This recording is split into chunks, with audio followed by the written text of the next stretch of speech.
Today on Resource Talks, Lobo Tiggre is back to talk to me about the mining stock bull market, how to navigate it, and or at least whatever's left of it, and potentially what the next bull market in mining is going to be. Just briefly for people watching or listening, if you want a summary of this conversation and all the other interviews that we do on Resource Talks, go to resourcetalks.com. There's a free newsletter. It goes out once a week with a bullet point summary of all the conversations from the week before. But Lobo, it's been a while since you and I sat down, so I'll shut up already and let you do the talking. But thank you for coming back on. Happy to be on the show. Pleasure is mine, and it really has been a while. I think it might have been a year or something like that. How have you been since we last spoke? What's new? What's old? How's life? Well, my portfolio has doubled then since the last time we spoke, so Nice. can't complain. On paper, or are you taking any profits? That is the current, or actually, so my year-to-date gain is like 99% showing on my Schwab account. Now, that might sound like I'm bragging, but since the GDX is up 125% or something year-to-date, you can say, gee, Lobo, you're underperforming the benchmark. So maybe I've just embarrassed myself, but it is what it is. I can say I just happened we were talking track record off camera before we started, so I just glanced. Over the last 2 years, it's up 230%. So I'm making money and I can't complain. And, sorry, just you asked on this subject, I might as well say, look, if you're looking for the guy who's going to give you the next 10 bagger for sure, right? 100 extra money driving into the stock. I've I'm not the guy who targets the biggest wins ever, swings for the bleachers every time. I actually try to make money consistently on all of my picks, and I don't on all of my picks. But I'd much rather consistently, reliably make money over time than be the guy who gets lucky sometimes and gets wiped out other times. Hmm. Certainly don't want my clients getting wiped out. So what is that one little small cap junior that's going to 20x over the rest of the world? That's how you sell newsletters, Lobo. You didn't figure that out yet? Yeah, I'm totally flubbing it here. So this is actually a market question, and I think it's really important. And in a way, we're being handed an opportunity here to really separate the wheat from the chaff. And that is, if you think you found some overlooked gem of a mining gold company or uranium company, that's got something great and nobody else realizes it, and you're going to make your fortune betting on this company because all the money's gone somewhere else. That is highly unlikely. As Doug Casey used to say, chances are slim to none and slim's out of town. If the market is not recognizing the share price, this is a public company. The information that you have is out there. And by the way, the Orion Mine Finances of the world and the Wheatons and the Francos, they've got this same data and they've got a much bigger due diligence team than even I have, right? So if everybody's taking a pass on this and only you have discovered this unknown gem, just probably not the case. Probably the market is passing judgment on this, and there's something wrong with that company or the project that you haven't identified. It doesn't say on the PowerPoint presentation that the local natives are burning the CEO in effigy or something like that. That's actually something that I do want to talk about as to what then is the next thing where do I find value in the space? And I'll definitely be back to that point. I've made a note to come back to it, but just going back to the point that you said about the GDXJ, it's up 150% year to date, actually. And, What a slouch. I'm only up 99%. well, but so no, I'm actually wondering why that is. I mean, you obviously know how to pick quality and all that, and like even some of my stocks are running. So this really is a bull market, but they're not running as much as some others though. And as you would know, I don't really pay attention to metals prices as much anymore. I pick my own stuff kind of bottom up now. So I'm fine with them not running as much for me specifically, but it seems like it's more of a sector-wide thematic where, again, the tide hasn't lifted all boats yet. So is that time going to come eventually? Like, are some of the stuff that have not yet run, are we going to see them go up eventually? If it does, beware. Like, that's not a healthy thing. If even the crappiest boats that don't just have a hole in their hull, that like it's broken in half, the Titanic on the bottom of the ocean. If the tide lifts that puppy, that's pretty scary in that world. So beware, and absolutely don't let yourself believe that it's the best company ever. Um, if you don't mind, let me jump back a moment. So I mentioned the gain year to date on my portfolio, and that does include profit taking and some selling. So like that's an actual number from my Schwab portfolio. It's not an entry point, exit point. It's not a hypothetical gain or something like that. So uh, maybe it would be different if I just calculated the low point and the end point, right? But we can come back to that. We can talk track record if you want. But the main point to your point right now for this, and I love that we didn't start with where's gold going next. if there's an overlooked gem there, it's probably not an overlooked gem. It's on sale or it's not responding to gold for a reason. And if at the very least it's a red flag and you need to be careful. And you should dig and dig and dig until you find out why it's not responding. And if you can't figure it out, don't buy it. If you can figure it out and you think the market is wrong, like there's a political risk, let's say, assigned to it that's exaggerated. Let's say it's a Yukon play and people are still scared of the Yukon because of the Victoria mine disaster, which isn't true. But let's, as an example, and you were convinced that the market was wrong about the Yukon, that might be a reason to buy an overlooked gem. But if you can't figure it out, don't buy it. And if you can't figure out, you find that there is something wrong, then that's definitely something to pay attention to. At this point in the market, I mean, come on, I don't even know if, as we're speaking, we're closer to $4,300 gold than to $4,200 gold. Silver, not just touching its all-time nominal high over 50, but staying there for a week. Like, this is a very strong market and people are looking for opportunities. So this is not the time to be bottom feeding. This is not a buy low, sell high type opportunity. If you're long, great. If you're new to the sector, you need to understand that if you start buying everything that's running now, you're hoping on the greater fool. That's the greater fool strategy. You're buying high and hoping to sell even higher.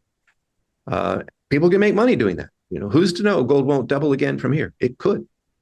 But it could be that we're near at least an interim top. And if you chase it now, you'll regret it in a few months or a year.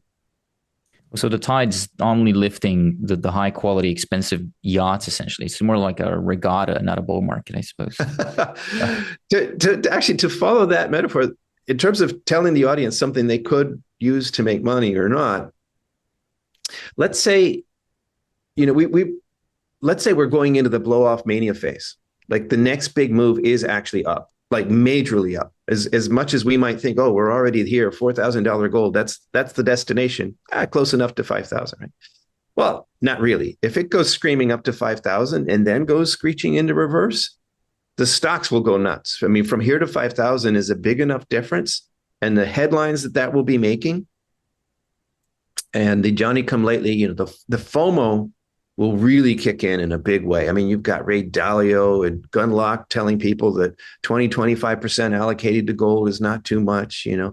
Was it Morgan Stanley or one of those Morgan type outfits? Oh, Jamie Dimon said it's not completely irrational to own gold. Like, if this is the beginning of the mania, not the end, but if this is the beginning of that vertical leap of the mania phase, that implies much higher prices immediately ahead. If that's what's happening, and I'm not predicting this, I'm not promising this, I'm not telling anybody to rush in because the mania is coming. I'm saying if this is happening, yes, that rising tide will likely lift everything higher. But to your regatta point, where does the new person who doesn't know anything about gold and doesn't know which companies are excellent operators and not, which ones are lifestyle juniors and which ones actually have discoveries of merit, right? They don't know any of this. Where are they going to go? They're going to go to what Doug Casey used to call the go-to companies, right? The best of the blue chips, the biggest and the best known names. So ironically, in this environment, it might not be your juniors that give you the best hockey stick. It might actually be the companies that are normally too big for a junior resource speculator like you or me to bother with. Because that's where the dumb money, pardon me, but the FOMO money, where will it go? The go-to space.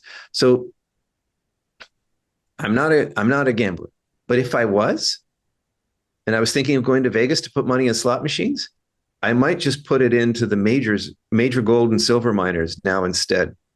And they're not cheap. And the better ones are certainly near multi-year highs. But if the next big move is that mania phase that lifts all ships to the discussion we're having, I think those are the ships that will soar the highest in the first. There a specific segment or jurisdiction, deposit type, something else of the gold and silver developers that you like in particular right now? Is there a magic solution, a magic answer? No, for you, it's interesting. You said that you instead of top down, bottom up, and so on.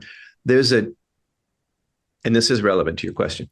There's a tried and true thing that if you listen to Warren Buffett or Peter Lynch or Howard Marks or any of these famous investors, Jeff Gundlach investors out there, they'll tell you that it's very difficult to outsmart all of Wall Street, almost impossible. But if you concentrate on avoiding the bottom, the worst of the worst, if you can avoid the disasters in the making, lop off the bottom from your, do what all the other gold investors are doing, but avoid those worst mistakes, you will by definition do better than average, simply by avoiding the worst mistakes. What are the worst mistakes then in this market? I mean, if you can't say, what do you buy? What do I not buy? Well, that's what you can't. I think it is much harder to say, what do I buy? Like, who's going to make the next discovery? I don't know that. You don't know that. Not even Rick Rule and Doug Casey know that. Nobody knows that, right? That's why we like prospect generators. But nobody knows that. But if you look at a company and it's a disaster waiting to happen, all the money has gone into marketing. None of it's gone in the ground, right? They have nothing, and at some point that will become evident, or the locals are burning the CEO in effigy, right? If you can find out those things and just don't go there, avoid the worst of the worst, they're actually fairly easy to identify. Lifestyle companies that have been around for decades and have no major discovery and spend more on G&A than on drilling or applying boot leather to the ground. It's easier to avoid the disasters than to depict the next snowline gold before it happens or something like that. And you can improve your average result that way in a more reliable way than trying to swing for the bleachers all the time.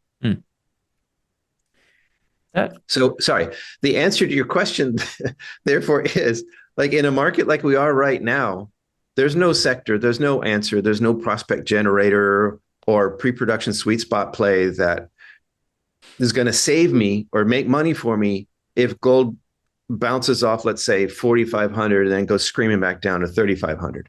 And by the way, if it did that, 3,500 would be a fantastic level for the actual business of mining gold. Most gold mines are built on a price assumption half that level or less, right? But the stocks would absolutely get thrown out with the bathwater, the best of the best. So even my favorite speculation, the pre-production sweet spot, that will not save me if the market turns downwards.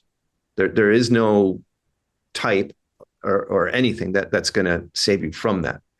Now, I know that, we're talking mining stocks and not macro, but I have to say quickly, if something like that happened, a gold drops $1,000 an ounce, I think that would not just be a dip. I think that would be an absolute gift from the market, because the macro is extremely supportive for anything real estate, commodities, and certainly real money, gold and silver. So a big scare like that would shake out all the FOMO people, all the Johnny-come-latelys. And I think the sell-off in the stocks would be greatly magnified over the fluctuation in the metal, while the macro thesis remains strong as ever. So I would see that as a tremendous buying opportunity. If I was a disciplined speculator and I was completely new to the space, I would rather wait for that volatility to be my friend than jump on the bandwagon of FOMO right now. Do you have your crystal ball with you? You typically do there on your desk. I have a magic 8-ball that was sent to me by a client, by the way, as a gift. And I like it because if I drop it during an interview, it won't shatter all over the floor. Keep it handy. I am going to ask you when the bull market is going to end here in a couple of minutes. But how has the way that you look at mining stocks changed given the valuations? Though, is there a new checklist in or something else to look out for when you're trying to avoid the obvious disasters, the most overpriced ones? Uh, the answer is no. There is no new checklist. Therefore, for the first time in my career as the independent speculator, I've actually yanked my shopping list. I have no shopping list this month. Okay. I'm reconsidering where I rotate into next, and different shopping list for coming up, and I'm thinking about that now. But currently I have no shopping list because I did alter my criteria before. I remember in the run up in 2009, 10, 11, and in 2008 it was easy. The best of the best were absolutely in on the fire sale price level, right? It was great as a buyer. 2009 was pretty good.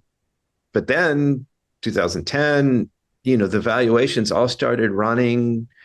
2011 in the early 2011 anyway. Interestingly enough, by the way, the stocks led the metals on the way down. And that hasn't happened yet this year. So if you're worried about when the markets are going to roll over, doesn't prove anything, but just for whatever it's worth, in 2011, the stocks rolled over kind of in April-ish, if memory serves. It's getting a little bit old, but and the peak wasn't until September. Silver also led gold down, but anyway, I digress. The point is, at that time, I've got a newsletter. I got to have new stock picks, and as a person looking for value, nothing was undervalued. They were all arguably overvalued. I mean, a junior with no asset, no resource in the ground is by definition overvalued. They all are overvalued, but they're all more overvalued than usual. And even the ones that had a resource that you could put some kind of number on were overvalued. So then you got yourself into this game of relative valuation. And I remember writing about this. I remember saying, well, no, I can't say that this $100 million junior that has nothing is really cheap, but his peers are all trading for 300 or 400 million. So on a relative scale, this $100 million junior has more upside. And we went there and we had stock picks like that back in the day. That was a mistake. And it's not one I'm going to repeat. And that's why right now I have no shopping list. And so I'm doing a terrible job of selling newsletters, right? What people want to hear right now is gold's going to the moon. It's going to 10,000. It's not stopping. And you have to sign up now to get this one little overlooked gem that only I know about. So pay me money, right? And instead of that, I'm telling you, I have no shopping list. So, gee, I'm flubbing it completely here, making money on this golden opportunity. But I'm trying to help. And I remember making that mistake before. Moral relativism is something I object to in life in general. So, value relativism as an investor is it's not something I can get behind. Basically, yeah, I'd rather stick by my criteria and have no stock picks than compromise. And then the market rolls over and the garbage that I let in my portfolio because I needed a stock pick, it wipes out capital. And I'm not willing to go there. If you need to borrow a shopping list, I'm sure my wife has a full drawer of it someplace, so I can ask. I don't know if you like handbags in high heels, but she does have plenty of those. Jokes aside, though, what if someone's like, Lobo, everything's great that you're saying here, but I'm still going to disagree. I think money printing and everything that's happening with bonds in China and everything, gold's going much higher. I'm still going to buy mining stocks now. I'm going to start buying them now. What do I look out for? Is one thing more important than the other right now? I answered that already. The go-to stocks. If I was in that mindset, I'm going to gamble. Now, I think the next move is higher. If you're convinced of that and you're willing to gamble, don't call it a disciplined speculation. But if you're willing to gamble, I think the biggest, best known names in the sector are the ones that will get that money first. Right. What I mean by the question is, 2 years ago, having cash would have been the very important thing, right? So blue chip names or whatever you might want to call them in mining. I don't even know if we have those given the business of mining. But 2 years ago, having cash would have been very important. Is having cash as important as having high grade, or is having a high marketing budget now as important as having a low G&A 2 years ago? That's the type of thing. Yeah. No. In the context that we're talking about, of the mania phase being next. Like if that's your bet, you're betting on the mania phase being next. No, none of those fundamentals matter. You know, if the crappy boats will rise with that tide too, then if you're going to compare Agnico to Newmont to Barrick or whatever, and the market's not going to care. They're just going, oh, big gold company, me likes, right? Mm-hmm. It's a mania. When Mr. Market is going manic, he's not being rational. You're not making a value decision at that point. And that goes in line with what you said before about if you're, penny dreadfuls haven't run yet during this bull market, there might be something there, and then maybe you have to. What do you do? I mean, do you sell them instantly? Do you call up management and be like, "What's going on? Your stock's not going up," or what do you do? Well, what's management going to tell you? Yeah, it's my cousin Bertha, that bitch. She keeps selling our stock, but but everything's fine. No, so actually, the actual answer is, and this is something you may have heard Rick Rule talking about in his recent interviews, is the market. Like, we don't know what's going to happen next, but most of the stocks are doing well, except for the ones that are really, I think, giving you this red flag signal. Even stocks that have underdelivered, underperformed, things that have been dragging along the floor from 2000 to 3000, they didn't move. Like, that was a red flag already. Why didn't the stock respond from gold, like going up 50%? Now from 3000 to 4000, those are moving. Most of those are moving. So if you've got something that's still not moving, I think is really DOA. But if it is moving, that gives you a chance to correct mistakes. Mr. Market is giving us the gift of being willing to buy things that we now regret having bought. Like, if you've got any of those in your portfolio, who cares if gold's going to 10,000 next? It might go to 2,000 next. We don't know. What we do know is that right now, Mr. Market is willing to take the dogs off our hands. And Rick has, it might be the first time I've heard him publicly talk about making mistakes in such a way. Like, he's humble and he'll talk about his mistakes, but he's been talking about using this opportunity to reach the point of no concern, by the way. He's not waiting for a timing episode. He's selling now to go risk-free. And he's using this opportunity to exit several mistakes that he's made. I have done the same and will continue. I have maybe one or two more that I'm not happy with that I'm looking to do the same as well. That's a great thing. If you buy something, you get, you bamboozled by management, or you just missed something in your due diligence, or just the story didn't deliver the way you wanted. Like, everything was correct, but the drilling didn't turn up what you expected, and it's underperformed. You wish you never bought it. Now is the time to accept Mr. Market's gift. And if you can get out of that position with your money intact, like, forget about big wins or, holding on for a double or something like that. You just get your money back off the table. What a fantastic gift. That is absolutely something that I would not, I'm telling you right now, I'm doing this. This is what I'm doing with my own money, is I'm taking the opportunity to get out of mistakes. Well, would that be different though? I wonder, because you only do mining. You have been doing only mining, and hopefully you will be doing only mining for at least another 60 years.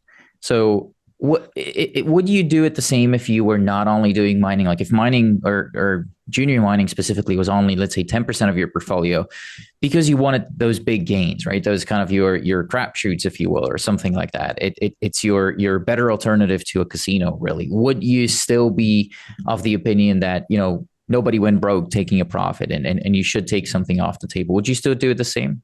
Sure. Perhaps all the more reason, why do we even have tax loss season, which, by the way, is coming up? We have it to offset our gains in one sector or in some companies or stocks with losses in others to, pay less taxes. So, it's, if you think about it, we gold bugs, we've been suffering from underperformance, and when tax loss season coming, we've been looking at it saying, well, gee, which ones of our stocks are get hammered this tax loss season? And maybe that's a buying opportunity, right? But this year, we'll be the ones who are looking at our stocks and saying, gee, we've got these big wins. Where are the underperformers? Maybe I need to sell this tech stock or something that I have that didn't deliver is to take the tax loss to offset my big wins in the gold space. That's a much more happy tax loss season for a long like me. Um, but so I lost track of the question. That was relevant to your question, but exactly what was the question? What are you doing the same if you were not only doing Yes, mining? right. So Doug Casey taught, and a method that I try to share with the audience is you don't want to put all your eggs in one basket. Ideally, Doug would say that you want to have 10 completely different speculation types. Like silver is not a diversification for gold. They're too close, right? Even copper is not a diversification for gold. Maybe uranium, that's pretty different, or an oil or whatever. But even that, it's still natural resources, right? So, in Doug's mind, it's like real estate, art, like paintings, right? And gold mining stocks, right? Completely different areas that you speculate in, so that you can rotate. And if you make a bunch of money in gold, now, well, gee, art's on sale. And that could literally happen, right? If it's economic turmoil that does send gold from 4,000 or 5,000 to 10,000 or something like that, how many people are going to be out there buying, Van Goghs and whatnot? A lot of people are not going to be, even the 1% of the 1% are going to feel that squeeze.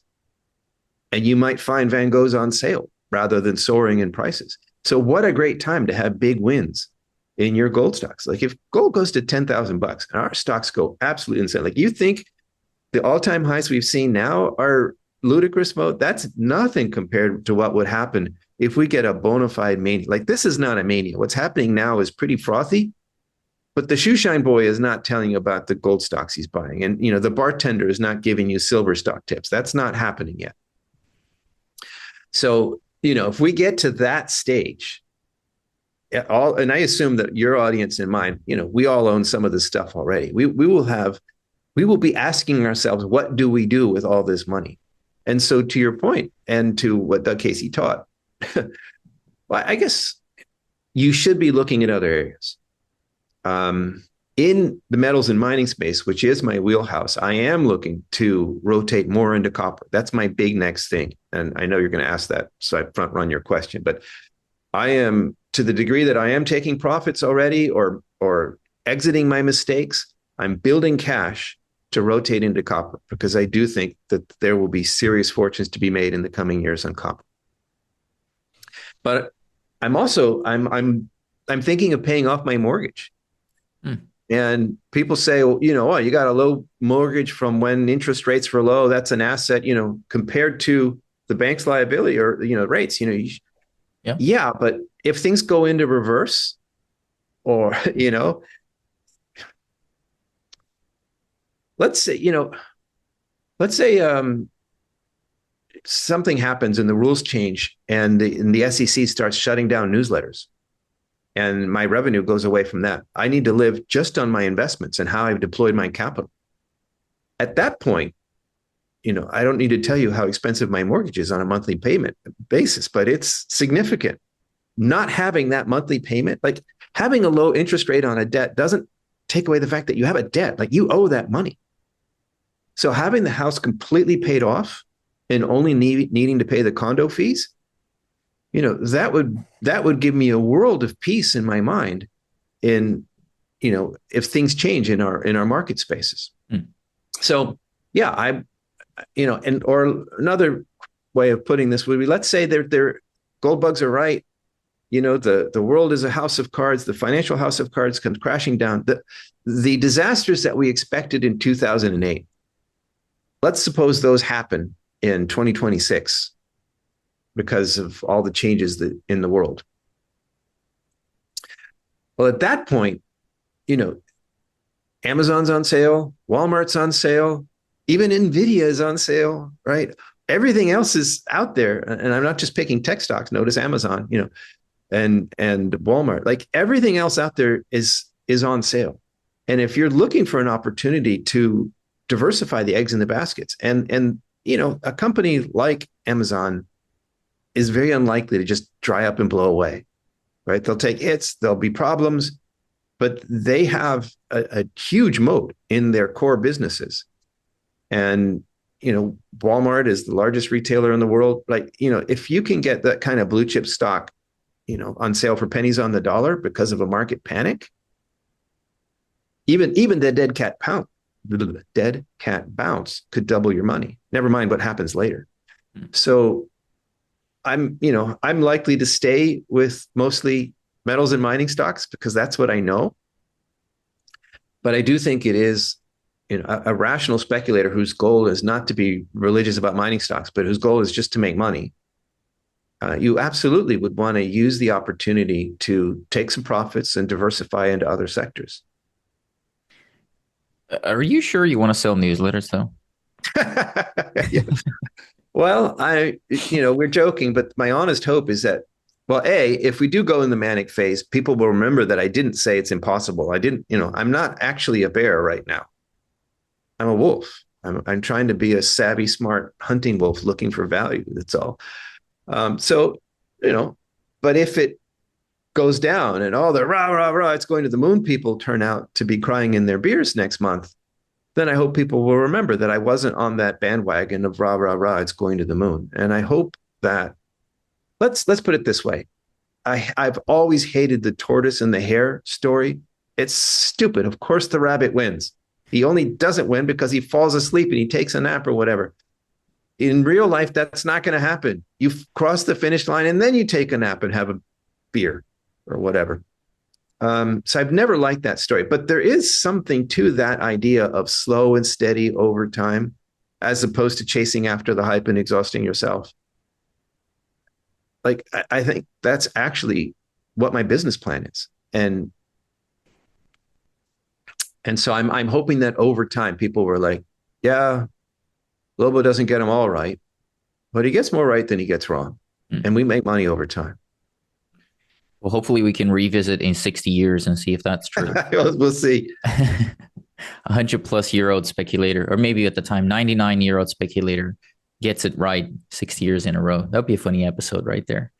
What's if you don't mind, just brief advert here. Like, there's my portfolio, and that's the thing I'm doing disastrously is selling right now. I'm making money. There's also my take, which has no portfolio. It's not a newsletter, really. It's a database with about 1,000 companies in it.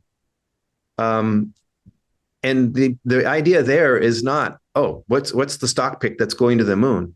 The idea there is that if you haven't been to the projects, you don't have a due diligence team, or maybe you don't have quite the level of experience that some other people might have. My take can help you with that. We're a research tool. And whether you agree with me or not, whether you're a bull or a bear, whatever,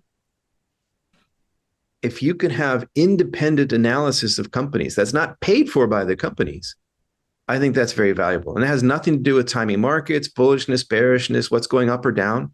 It's just independent analysis. So if I want to sell a newsletter, pardon me for throwing that in, that would be the one. Let's say you disagree with everything I'm saying about where the markets are going or how to diversify. Fine. Throw all that out.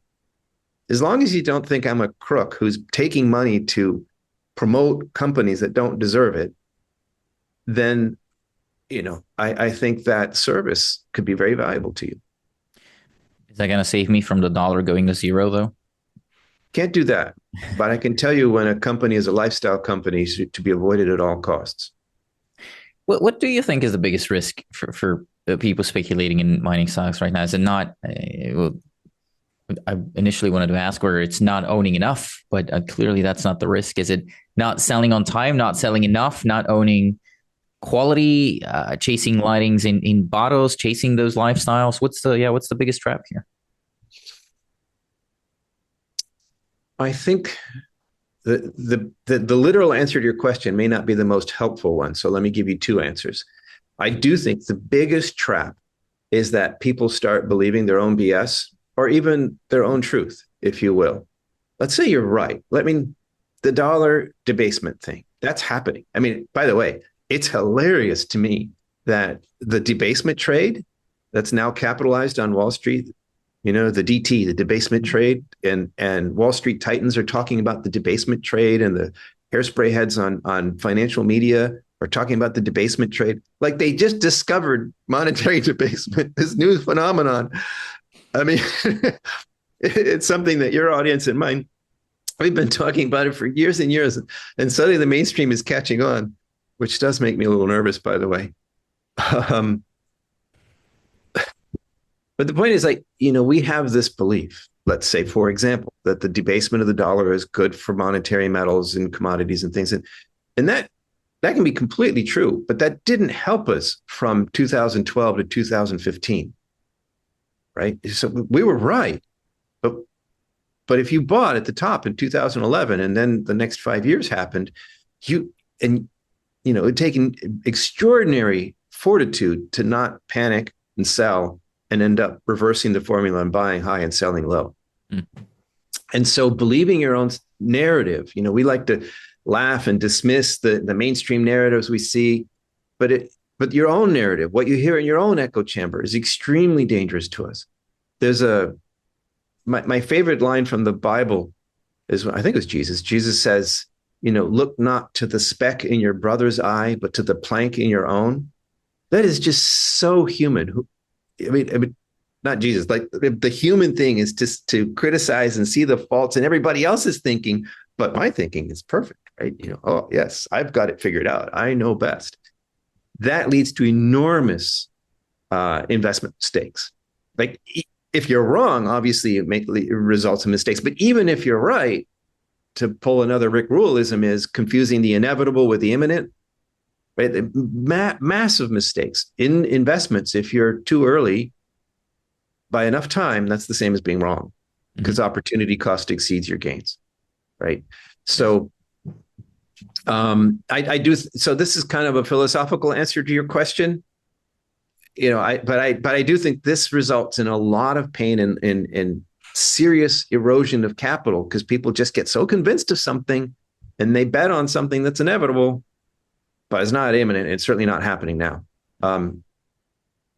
So a more practical takeaway is just, I think people are insufficiently skeptical of these mining company CEOs. And you go to the show and you talk to the guy or the gal, and they're so friendly, they're so nice.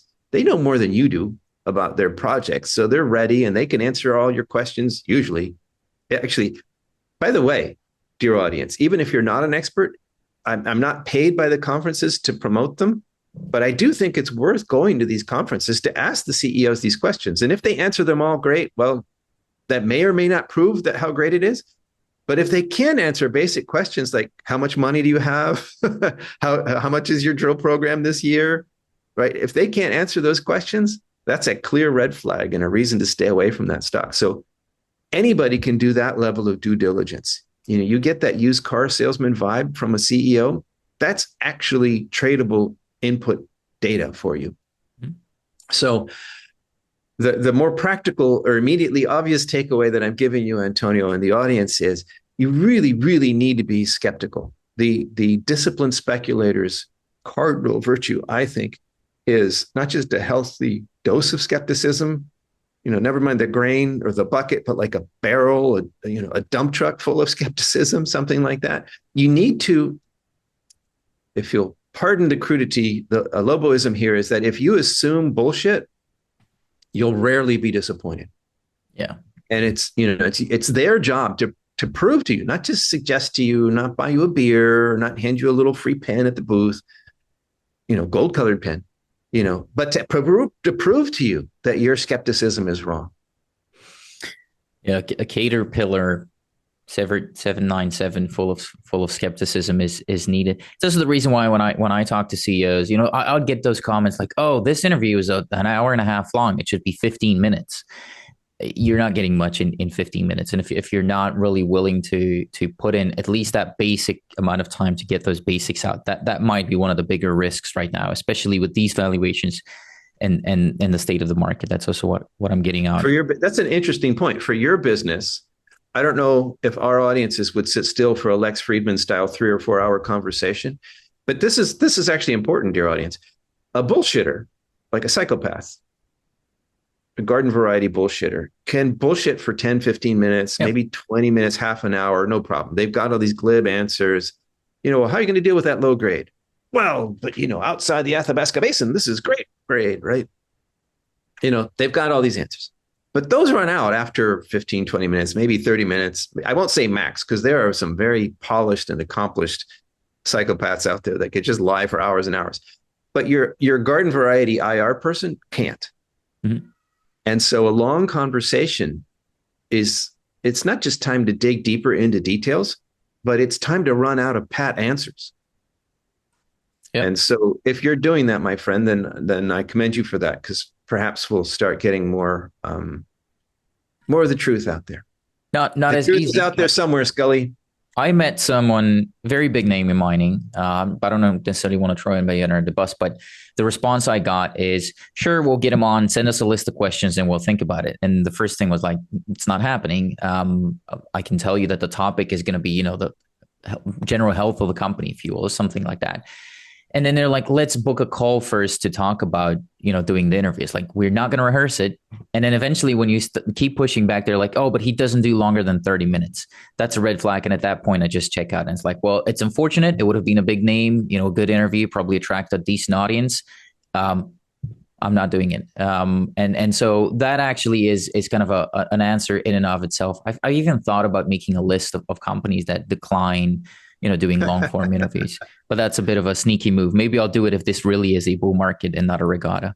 Maybe I hope in your own little black book, you do have that list. I do. Like, publishing that list could get you sued. By the way, on my front, I'm usually the one being interviewed, but I do grill the occasional CEO. Yep. You do.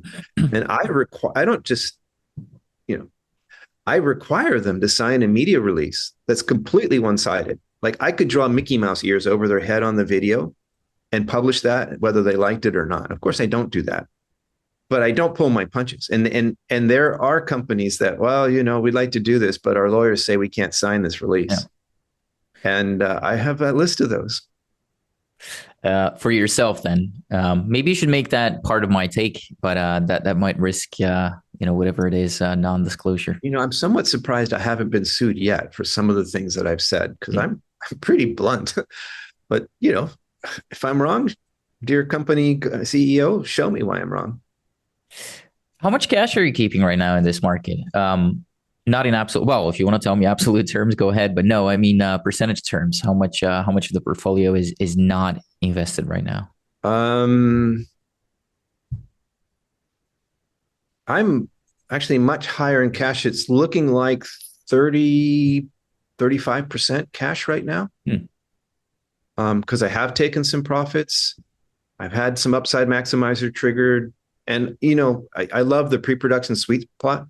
And I've had some of those mature. So I have some cash.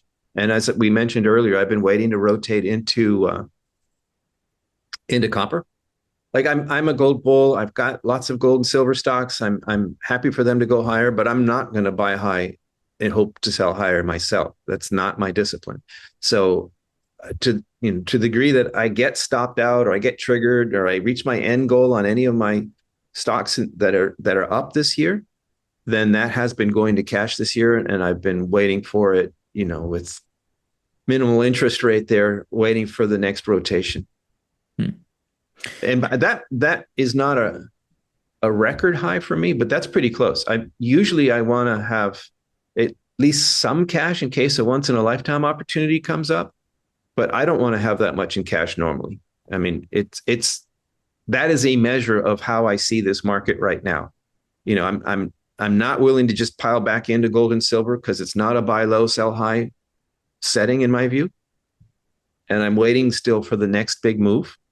So I'm more cash rich than I normally am now. That's interesting, because there's no like money on the sidelines type of thing. I kind of always laugh when I hear it, but you don't have money on the sidelines. You're long gold, or you're long if you consider that money, which yes, or you're cash long is dollars. Not a portfolio position for me. Okay, like, you know what I mean? Sure. Or like, so I don't have treasuries or CDs or something like that. The cash that I have is literally cash in my 12. I have very little. I don't even have a savings account. Like in a regular bank, I do not have a savings account. When I have money I want to save, I buy bullion. Yeah. And by the way, would I buy gold at 4,300 If it was physical bullion and I had cash that I wanted to put away for the long term, yes, I would, by the way. I mean, when we're talking about buying, trading and investing and speculating, I'm talking about the stocks. Mhm. Bullion, in my view, as we've talked about this, it's not an investment, it's not a speculation, it's insurance, it's savings, it's physical wealth that I can hold in my hand and there's no counterparty risk, right? So completely different question. So that's where I put long-term savings is bullion. Yeah. The cash that I'm holding is not a portfolio position. It's just cash waiting to be deployed in new speculations. Why not put it on your pinky? By the way, since you mentioned it, the wolf on here, turning it the wrong way. That's designed by my eldest, and That's so awesome. I'm very proud to have a family sigil there. That's really cool. To that point, though, Lobo, sentiment seems very mixed as a whole. Judging by the online chatter alone, I live online. I don't have another life, so maybe that will change if there's a good bull market too. But some people are saying, precious metals and mining bull markets, they still have a lot more to go. Others are saying nobody went broke taking a profit. Cough, cough, right? But when is this bull market going to be over, though? I suppose now is when you pull up the crystal ball or the magic 8 ball there. But what has to happen? What are some of the signals that you'll be looking for to be like, this is really coming to an end here? I mean, now you say it's getting maybe frothy, but when is it coming to an end? I am not joking, my friend. I can't turn it towards the camera because it won't work. But as you said, are we coming towards an end? The magic 8 ball, it says yes, definitely. I don't think I can do this. It does say yes, definitely. Yeah, I can see it. I'm not making a decision based on the magic 8 ball, dear audience. I just think that's very funny, and I couldn't resist the opportunity. So, again, the non-newsletter selling answer is I don't know, and I don't think anybody knows, and I do think that anybody who says they know are an active threat to your wealth and well-being. But that doesn't mean I just throw up my hands and say, okay. I have, as you know, the upside maximizer strategy, which is sort of like using stop losses, but a ratcheting stop loss on my gains so that I don't know when it tops, when it rolls over, but when it does, I get triggered. And that way my big wins don't slip through my fingers. So, Doug Casey, he taught me the way to reach the point of no concern was to sell half on the first double, right? And then after that, you've got your money back. You can't lose. Whatever happens after that, it's just pure profit. Marion Katusa, my former brother in arms there at Casey Research, dubbed that the Casey free ride formula. Sell half on the first double. The problem with that was that if you got a 10-bagger, it turned it into a 5-bagger. And so on. And people hated that. when we sold half on the first double and that thing just kept going, right? People hated that. So not just responding to the hate, but thinking about that, they have a point. Why just go ahead and sell? Well, you never know what's going to happen. I get that. So that's why I came up with this idea of using stops not as stop losses. Our stocks are so volatile that a stop loss trigger is actually often a good signal for a buying opportunity. Like sometimes, okay, there's a coup d'etat, right? Or the legendary endangered mosquito is discovered on the property and the stock falls off a cliff. And yeah, a stop loss would be great there.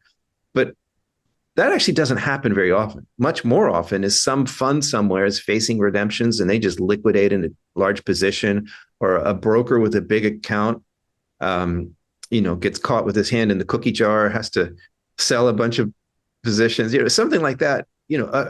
A whale shareholder in an ugly divorce can take a share price for these juniors, right, that are not that big, and take them down 30-40% in a day. So stop losses as such are very dangerous in the thin markets that you and I focus on. But if you use them or something like that, as I say, with a ratcheting mechanism where it doesn't get triggered, not on intraday volatility, I use closes, but you just let it ride, then instead of selling half on the first double, you take some profits when the stock rolls over, wherever that is. And so let's say the 10-bagger, instead of turning it into a 5-bagger, selling half on the first double, let's say we get triggered by some volatility when it's a 7-bagger. and it still goes on to become a 10 bagger before the end of the game. Well, if I'm now taking my profits, I don't even have to sell half. I could just recover my initial investment and leave the larger bulk, like 6x, still on the table. Or if I'm really nervous about it, selling half would still leave more money on the table than if I sold at the first double. So I call it the upside maximizer because that doesn't mean that I'm able to top tick the market. I mean that it's on average a way to lock in a more maximum level of gains than selling half on the first double. Mm-hmm. And to the market timing question, nobody can time markets reliably. I certainly don't claim to be able to do so. But let's say not just one, but all of my upside or most of my upside maximizers start getting triggered. Boom, boom, boom, pop, pop, pop. They're all rolling over. Well, that's not just one company. It's not one endangered mosquito on the property, right? Something is happening to the sector at that point. And that would be interesting data. And you'd look at the macro, you'd try to think about what's going on. But if all of my upside maximizers are getting triggered, I would certainly look hard at maybe not just recovering my initial investment, but taking the bulk of the profits instead. Or, if something is close to the end game, if it's a pre-production sweet spot 1 week from first pour, maybe I just go ahead and sell the whole thing at that point, right? So what I'm saying is if you have, and you don't have to, do what I'm doing, but you should have an exit strategy. You should have a method and you should be prepared to execute it. And if you do that with discipline, then I think even if you don't know where the market tops, you can buy low and sell high. So your advice is buy low and sell high. Breaking news, super relevant revelation. Nobody ever told us that before. What do you... I'm giving you a tip on how to execute the sell high part. And by the way, that upside maximizer, there's a report on the website that's available. It's a free download. Well, you just mentioned copper a little earlier there. I would have almost expected it to be nickel had I not spoken to you about nickel about a year ago, and nothing's really changed, or not much has really changed about nickel since then. Rick Rule disagrees with that and recently spoke to him about that. So he says that is the contrarian play right now. Yours seems to be copper. Why copper, not nickel? Because the demand for copper is increasing now, whereas nickel is I would agree with Rick in that it's not an if, it's a when question, right? It's not just, but to go with Rick's thing, it's inevitable. I would say that higher nickel prices are inevitable. It's necessary. It's used in stainless steel, many other things. It's not something that can just be substituted away. At some point, nickel prices will have to go higher. But he himself would say never confuse the inevitable with the imminent. Now, he's retired, so-called, and he manages money for one client, Rick Rule. And so his one client will be very patient with him. So if he's, he likes to buy hate, he says, and nickel is hated right now. So this is a classic Rick Rule opportunity. I'm going to buy the hated thing, which will not go away. Even Lobo Tiggre says nickel inevitably will at some point go higher. Let's say that takes 5 years. His one client, Rick Rule, is not going to complain. But me, as an evil scum of the earth newsletter writer, if I say, let's buy hate, let's pile into nickel now, and it takes 5 years, I'll be, burned in effigy and hung from lamppost and paper mache and all that stuff about what a terrible call that nickel call was. And again, too early is wrong in markets. So nickel may be inevitable, but I'm not going to say it's imminent. And copper, I see not only is inevitable and not just imminent, but it's actually happening now. I was more in the imminent camp earlier this year, but there have been not just one or two, but there have been multiple supply disruptions that have copper doing better this year than I thought it would, given the macro circumstance. So I'm extremely bullish. I think the pipeline of the necessary copper projects, the big world-class projects that can meet the demand, that I don't think the audience needs me to beat that to death. It's not just AI and electric cars. It's Dr. Copper for a reason. And these other things on top of that just add even more demand. So you look at that and you look at the lack of big mines and the difficulty permitting them.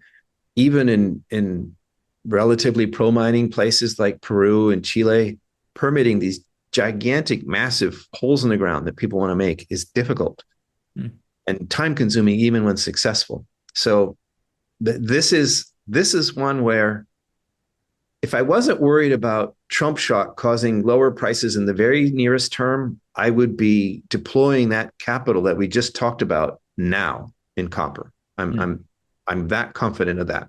I happen to see, or I think that we're going to get a better buying opportunity in the nearest term. So I'm holding for that. If I'm right, then it will increase my gains, buy low, right? If I'm wrong, I'm so bullish on this thesis going forward that, okay, I'll have to pay more than I would pay if I bought right now, but I'll still make a ton of money based on how much higher I think it will then go. This isn't something that, it's not like gold or silver that could go, moonshot manic move next could happen. Copper it can surge and ebb and flow, but I'm looking at a steady upward to the right chart for years to come ahead. And so if that's my expectation, I feel no FOMO. I feel no reason to rush. And again, as a public figure with people looking over my shoulder, 40,000 very best friends, right? I would hate to say, yeah, just don't worry about it. Just buy copper stocks. It's going to be great for years. And then they drop 50% next month because there's this huge blow up in the trade war or something. Well, I fully expected it to be rare earth elements, actually, with everything that's been going on. But copper's fine too. Yeah, what's stuff like that can incite FOMO though in myself, and I'm sure a lot of other people as well. Not in you though. It seems like you don't really care about it. You shrug your shoulders a little bit. Yeah, what do you make of that? How do you deal with trends like that?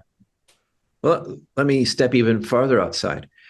If you had listened to me about Bitcoin when it broke $1,000, or actually, I think it was around 1,200. But that was the first time Bitcoin surpassed the price of an ounce of gold. When that happened, I was very negative. I thought, actually, I love the idea of cryptocurrencies. I love the idea of a form of money that's not created by governments and decentralized. Well, who guarantees this? Well, nobody.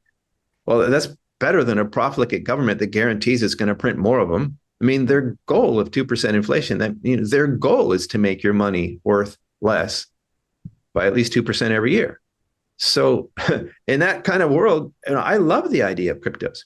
But to your question, the point is, if you had listened to me when Bitcoin topped $1,200 a Bitcoin, you missed out on a 100 bagger. This is a true fact. You can go back and look at this. I wrote about this in my Casey days. Now, I think from that 1,200 point, it did retreat 50%. And it had gone up, and I thought, wow, that's too rich. And so over the next couple of years, I looked like a genius. I was right. There was a hockey stick and a pullback was coming. It turned out to be one of those halving things, I guess.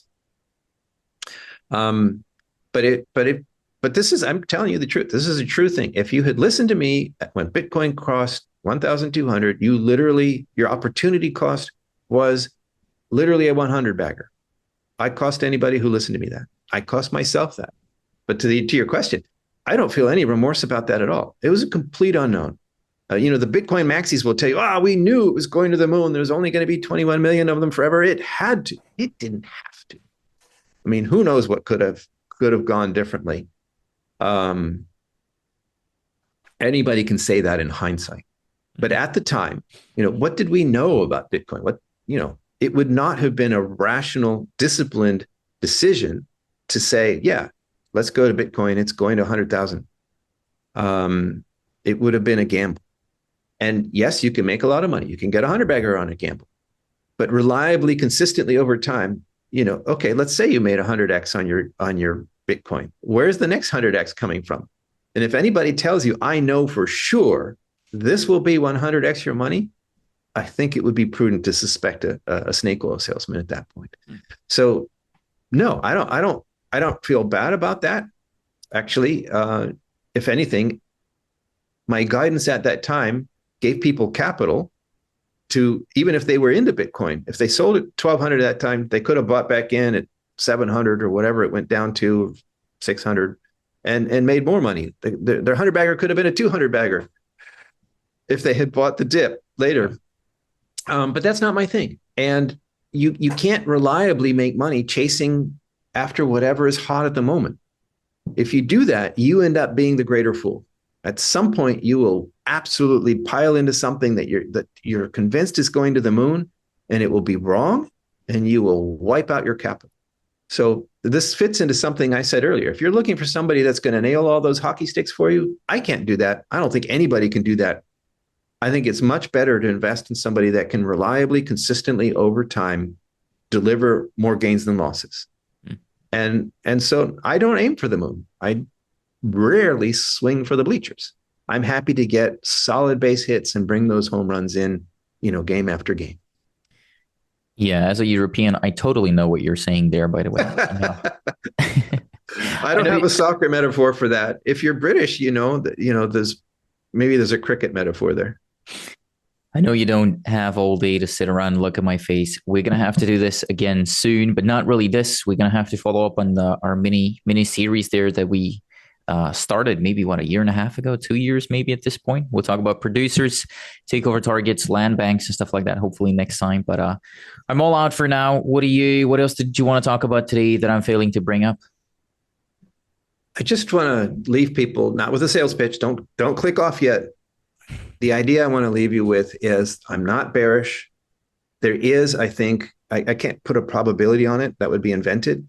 But I think there is a significant chance that the next big move in gold and silver is actually that blow off top. I would prefer that wasn't the case. I would much rather have a steady build over the years. But as a fundamentalist and not a chartist, looking at dollar debasement and these other things, I would rather see a consolidation period, another move higher, and another consolidation period like we saw at 2000 and we saw at 3000. I'd rather see that now and have years to make money on this trend than if it really goes manic. Great. Don't forget to take profits, because the next thing after a manic move, it's always a crash down to reality. So I'm not trying to rain on the parade. But the worst thing in the world, if you're a gold bull who's been waiting decades for this, and you're right, and your stocks do go to the moon, and you don't take any profits, and they all go back down to, the center of the earth afterwards, you will never forgive yourself for that. So you don't have to sell out. I'm not calling a market top, but as Antonio has been kind enough to poke my eye on several times, I'm absolutely saying that nobody goes broke taking profits, and you should have a method for assuring that you do. Thank you so much for your time today. This was great. Thank you, Antonio.